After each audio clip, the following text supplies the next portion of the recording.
Hello everyone, welcome back to my channel. কেমন আছো তোমরা সবাই? আজকে চলে আসলাম তোমাদের মাঝখানে আরেকটি নতুন ভিডিও নিয়ে।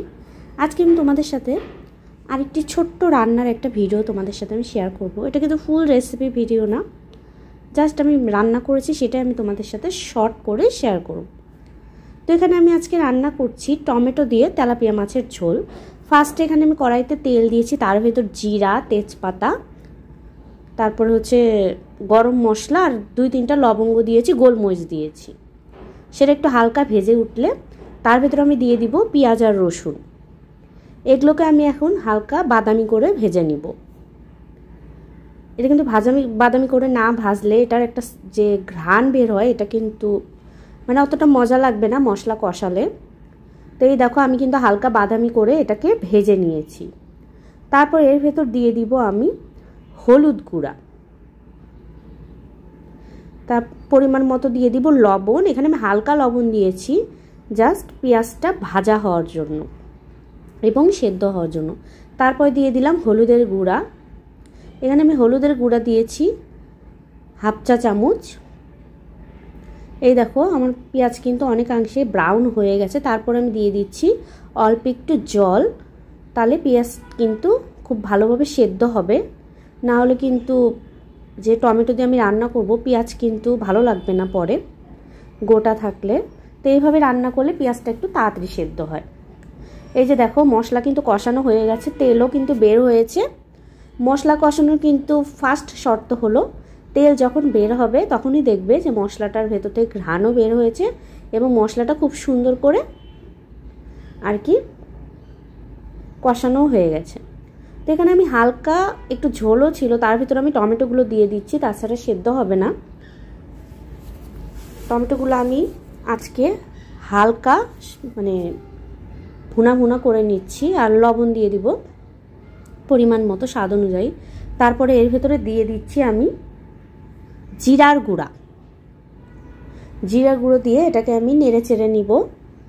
এই দেখো টমেটো কিন্তু খুব অল্প টাইমে সেদ্ধ হয়ে গেছে। তারপর দিয়ে দিচ্ছি এখানে মরিচের গুঁড়া। তো আমি মোটামুটি ঝাল খাই, এ কারণে আমি মরিচের গুঁড়া দিয়ে দিচ্ছি। কিন্তু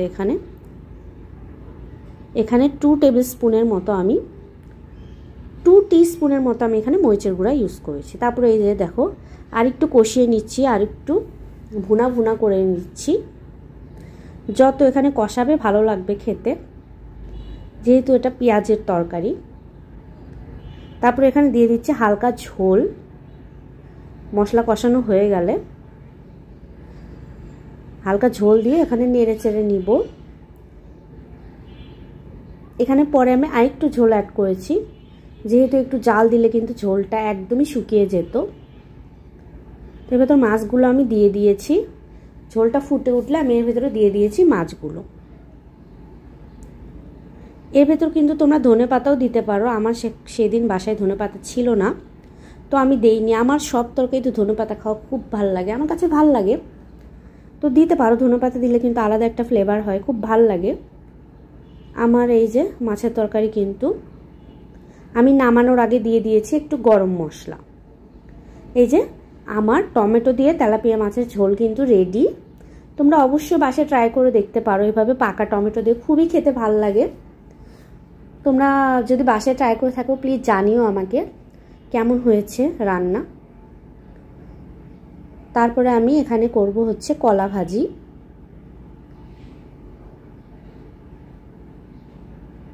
তো কলা ভাজি করার আগে আমি কিন্তু কলাগুলোকে কেটে আর কি খোসা ছিলে তারপরে একটু আমি হলুদ আর লবণ জলে একটু ডুবিয়ে রেখেছিলাম কেটে, কারণ তাছাড়া কিন্তু কলাগুলো কালো হয়ে যায়। তো আমি এখানে ছিলে এটাকে চাক করে কেটে নিয়েছি। তারপরে এটা আমি একটু লবণ আর হলুদ জলে ডুবিয়ে রাখলে কাঁচকলা কিন্তু কালো হবে না। তারপর আমি একটু মাখিয়ে রেখেছি, মাখিয়ে রাখলে কিন্তু একটু মচমচাও হবে।